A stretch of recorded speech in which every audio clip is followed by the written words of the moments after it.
o Google Meet, né, para fazer o nosso Cine Debate. A gente escolheu um curta-metragem, porque nesse modelo remoto, a gente fazendo os eventos online, um filme curto, né, eu acho que dá um pouco mais de dinâmica, né, essa situação da gente estar na internet, ficar muito tempo, né, então os curtas dão um pouquinho mais de espaço para a gente deixar mais tempo para o debate, né. Então a gente sempre no IF Cine Clube, a gente escolhe filmes com temáticas que possam nos enriquecer, né, na sala de aula, né, nos enriquecer no debate para a nossa vida também, né. E no caso hoje do evento, que a gente vai exibir o curta-metragem Absorvendo o Tabu, esse filme foi pensado por mim, pela Cláudia, né, como eu estava falando aqui no começo, a professora Cláudia Martins, ela é professora de língua portuguesa do campus Volta Redonda. Ela tem um projeto de cineclube no campus Volta Redonda. E aí eu estava comentando que nós iniciamos, né, a nossa carreira no Instituto Federal há mais de 10 anos, no ano de 2009, no campus Volta Redonda. Depois eu vim para o campus Rio de Janeiro.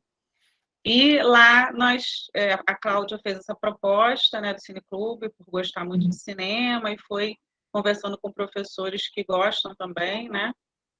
E a gente iniciou esse projeto, do IF Cine Volta Redonda.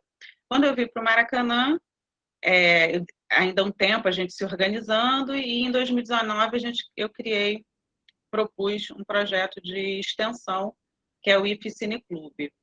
E aí, em 2020, com a pandemia, a gente trouxe ele para as redes sociais e usamos a hashtag para sinalizar essa vinda para as redes sociais. E fizemos vários eventos, inclusive encontramos outros cinéfilos no Instituto, né? Então, a gente viu que tem mais 9 campi com cineclubes, né? Nilópolis, Niterói, Resende, Paracambi.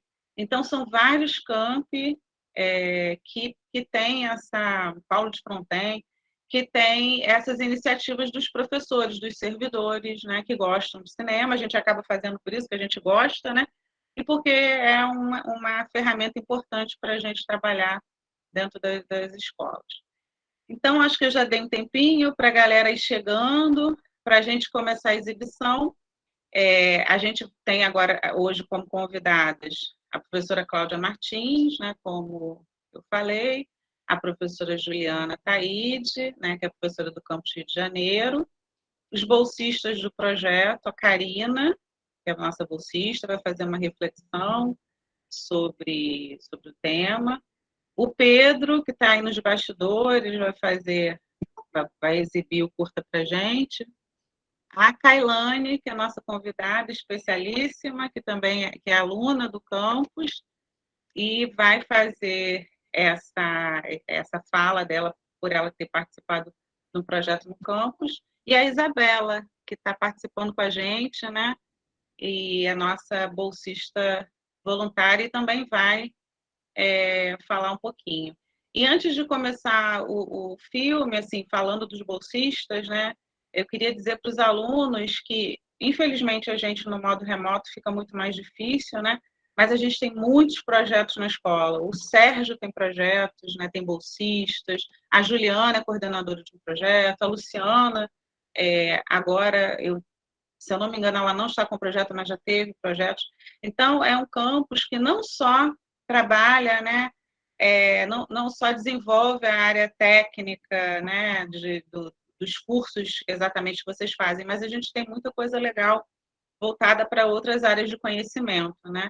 Então, convido vocês agora aqui com a gente assistir ao filme, né, ao curta-metragem, e depois, quando a gente terminar a exibição, a gente vai voltar para fazer um bate-papo com vocês e conversar um pouquinho sobre esse tema. E é um curta-metragem que foi vencedor do Oscar de 2019, dirigido por uma diretora americana, né, chamada Absorvendo o Tabu, e ele vai trazer a experiência de mulheres de aldeias do interior, né, na parte rural da Índia, com esse momento, esse período, né?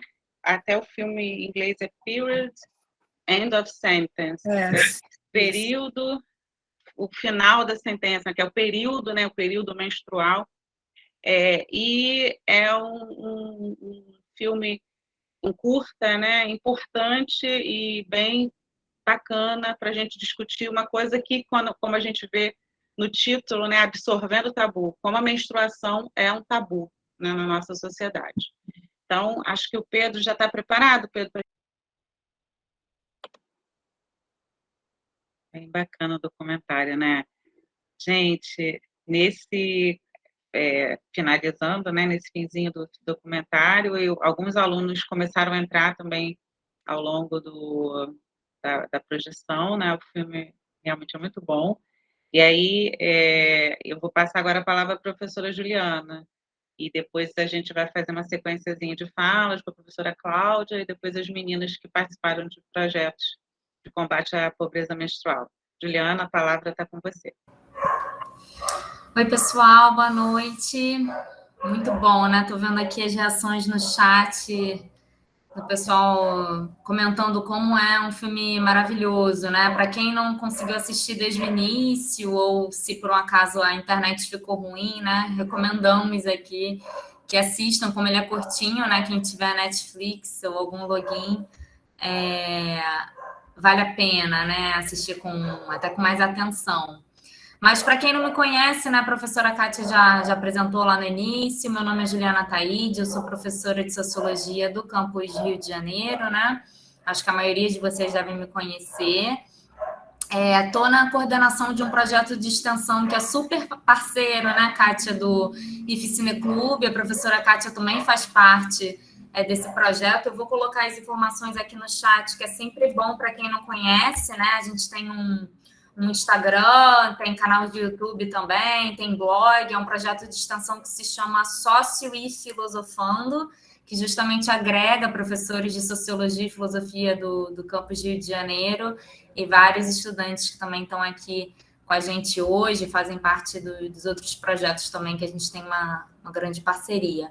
O Pedro está colocando aqui que o filme está disponível no YouTube. Puxa, bom saber. Muito bom, esse filme é maravilhoso. Então, gente, assim, vou fazer uma fala, né? Tentar não me estender tanto para a gente poder aproveitar um tempinho de debate também, ouvir vocês.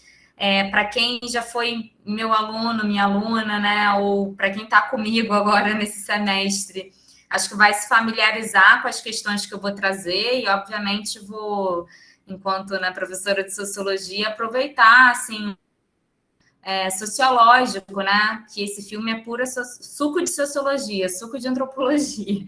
Então, vou levantar algumas questões assim que são boas para a gente pensar e debater, né? Nesse encontro aqui e na vida. Antes de eu começar, eu queria só falar que eu estou no 4G, porque passei o dia sem internet. Então, se eu estiver travando, algo assim, não hesitem em me chamar a atenção, tá bom? Que qualquer coisa eu tiro a minha câmera que já fica menos pesado. Só para caso, sei lá, minha voz esteja... A gente às vezes acha que tá rolando super bem, não tá? Então, por favor, me chamem a atenção. Valeu, Serginho. Bom ter esse retorno. Então, galera, assim, um ponto que eu queria destacar assim, com vocês é que esse filme ele é primoroso para a gente pensar uma questão que é central para a antropologia. Isso dá, assim, gente, é a história da antropologia que eu vou falar e, obviamente, não vai caber, né, na complexidade do tema, no tempo que a gente tem, né, no próprio formato do nosso evento, mas, assim, é a questão para o pensamento antropológico, que é o seguinte, a gente pensar a dualidade, a relação entre natureza e cultura. A antropologia, né, é uma das áreas de conhecimento que compõem as ciências sociais, então Sociologia e antropologia conversam muito, né, por exemplo, mas a antropologia é um campo de conhecimento que se dedica mais a pensar as questões culturais, as diferenças entre as sociedades desse ponto de vista cultural, né? Cada área tem um campo, assim, né, mais específico de pesquisa, de questões que levanta, de forma como analisa as sociedades. Então, para a antropologia, essa questão, essa relação entre aquilo que é natural, aquilo que está na natureza, e aquilo que é construído socialmente, é absolutamente central, né? A antropologia ela se dedica muito a refletir sobre essa dualidade. E eu queria aproveitar, então, esse documentário para render um pouquinho aqui, justamente nessa questão. A gente aprende, né, meio que uma lição básica, assim, da sociologia. Imagino que todos vocês que estão aqui com a gente já ouviram a gente falar sobre isso, né, a equipe de sociologia, que é muito comum, né, a gente que vive em sociedade, né, todos os seres humanos estão inseridos em determinado meio social, e é muito comum, a gente tende, vivendo em sociedade, a naturalizar questões que são construídas socialmente, que são fruto, são consequência da interação entre as pessoas, entre os indivíduos, que não estão na natureza, né? A gente tende a naturalizar questões que são construídas socialmente. Então, a gente enxerga como sendo naturais, algo que, na real, não é natural, não está na natureza. A gente criou, a gente construiu a partir da nossa interação social. E quando a gente vai pensar a questão de gênero, que é o que fundamentalmente, né, esse curta mostra para gente, traz para gente, né, isso ganha contornos ainda mais claros, né? Como é que a gente às vezes naturaliza coisas que são socialmente construídas. Por exemplo, quem nunca ouviu falar frente a determinado comportamento assim que observa no cotidiano, no dia a dia, na própria família, enfim, que isso é coisa de homem é assim mesmo, e não liga não. Né? Ou, por outro lado, não vou fazer isso porque isso é coisa de mulher, quem deve fazer isso é mulher, o homem não faz isso. Esse tipo de fala, que a gente vai colocar, inclusive, né, como sendo uma fala clássica de senso comum, né, é uma fala bem típica desse exemplo, né, que eu estou tentando trazer aqui para vocês, de algo que a gente naturaliza, a gente coloca como se fosse naturalmente vinculado a ser homem ou naturalmente vinculado, né, a ser mulher. E o que a antropologia, a sociologia, né, vão mostrar para a gente é que os comportamentos que a gente tem enquanto indivíduos, né, enquanto pessoas na sociedade, são construções sociais. Nenhum comportamento nas relações que a gente constrói, ele é natural per si, sabe? A gente constrói esses comportamentos socialmente, a partir das expectativas que a sociedade tem, né, em cima da gente, a partir do processo de socialização, que a gente começa a entender, beleza, eu estou inserido nessa sociedade, nessa cultura, é isso que esperam de mim, e tudo mais. Então, quando a gente pensa, né, a naturalização das questões de gênero, isso, né, a gente acaba conferindo, né, é quase como se a gente considerasse assim, as mulheres estão no campo do cuidado, né, do cuidado com a casa, com os filhos, né, necessariamente vão desejar ser mães. Os homens estariam no campo mais violento, mais bruto, mais insensível.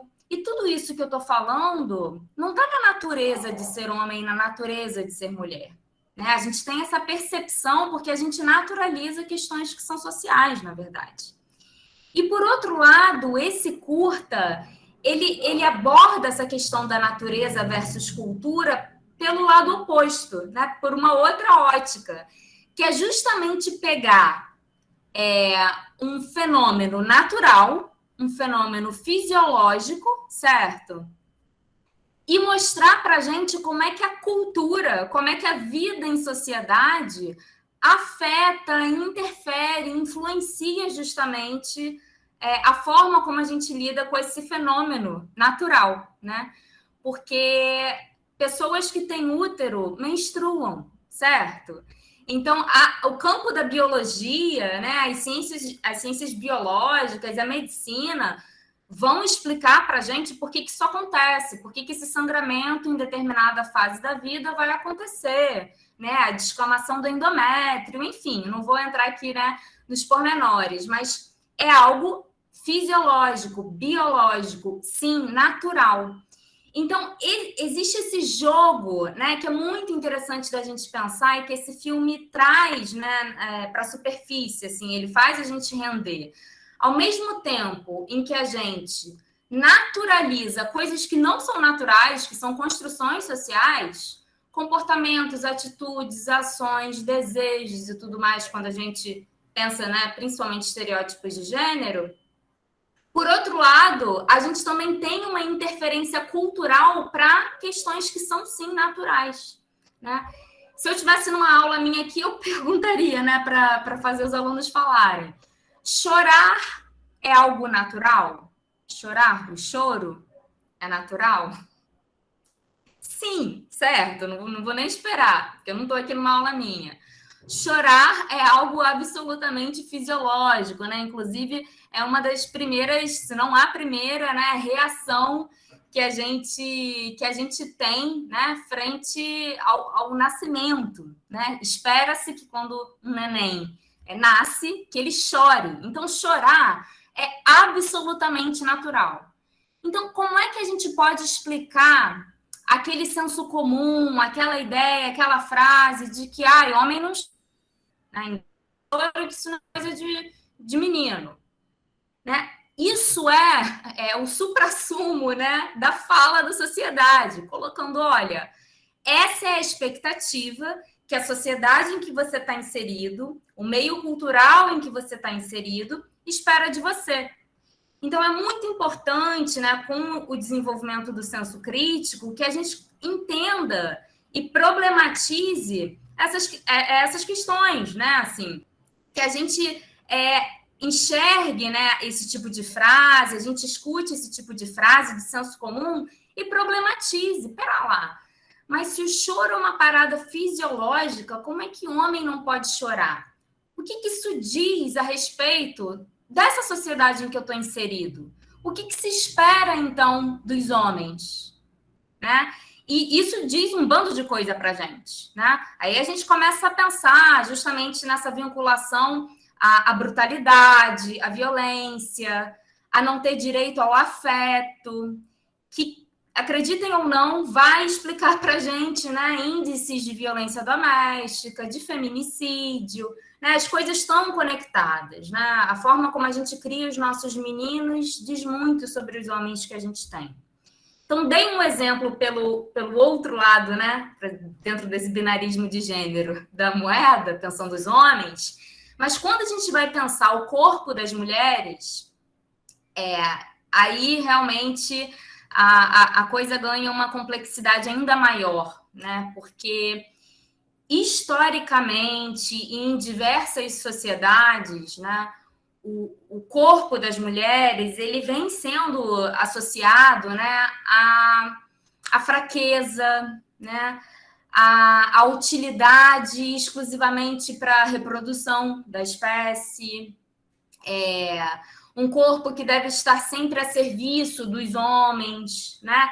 Então, o corpo feminino, o corpo da mulher, ele está circunscrito, né, e delimitado em várias percepções e construções sociais, né, que afetam justamente ao que vai fazer a gente entender por que afeta tanto questões, inclusive, fisiológicas, naturais, como a menstruação, né, que é o foco justamente desse documentário. Mas a gente pode pensar várias outras, por exemplo, ter pelos, né? A gente pode explicar como é que no processo evolutivo a gente chegou ao tipo físico que a gente tem hoje, né? Inclusive, qual é a função biológica, né, dos pelos que todos os seres humanos têm nos corpos. E aí a gente pensa sobre o padrão de beleza, a exigência ou a obrigação da depilação, da retirada desses pelos, né, quando se é mulher. Então, existe toda uma construção que a gente observa em sociedades que a gente vai identificar, né, chamar de patriarcais, e o que esse nome quer dizer, né? São sociedades em que os homens eles ocupam as posições centrais de poder em todas as esferas daquela sociedade. Na esfera econômica, cultural, social, política, o homem tem uma centralidade, um poder maior, né? A gente identifica e tem como recuperar muito lá atrás, né? Historicamente mesmo, como é que a gente forma essas sociedades que são patriarcais. E nas sociedades patriarcais, né, a forma como essas sociedades se organizam fez justamente com que vários aspectos naturais, fisiológicos do corpo feminino fossem justamente considerados sujos, inferiores, coisas que deveriam ser escondidas ou eliminadas mesmo, né? Então, o exemplo, né, dos pelos, né, e da própria menstruação são exemplos muito importantes para a gente refletir sobre essas dimensões. Sem contar, né, gente? A gente acha às vezes que o campo científico é super neutro, né, e bem resolvido, mas é meio assustador quando a gente vai ver que a própria medicina, né, o campo da medicina, só estudou os órgãos reprodutores, né, femininos muito tardiamente, né? A gente tem registro de fim dos anos 90, que a complexidade, né, da fisiologia das mulheres cisgênero, né, foi mapeada, né, foi estudada. Então, é um reflexo, né, dessa construção patriarcal, né, sobre questões que são naturais, que é a nossa própria existência, o nosso próprio corpo, né. A gente pode pensar um outro exemplo, que é o ato de parir, né, que também é absolutamente fisiológico e natural, né, como com o passar do tempo e com o próprio desenvolvimento do campo da medicina, né, a mulher foi retirada do protagonismo desse processo, né, desse fenômeno, que é absolutamente natural, né, conseguimos nos manter enquanto espécie, porque mulheres estão aí parindo. E aí a gente hoje identifica, né, que a banalização das cirurgias cesarianas, por exemplo, que são fundamentais, né, para salvar vidas, mas que têm sido há algumas décadas banalizadas, né, usadas não só em casos que realmente são necessários, ou quando a gente vai pensar o próprio parto natural, né, a posição com que usualmente o posicionamento do corpo feminino mesmo, né? Hoje se identifica aquela cena clássica, né, do filme da mulher parindo na maca e tal. Uma posição mais dolorosa e geralmente mais difícil para as mulheres, né? Existe essa estatística, assim, né?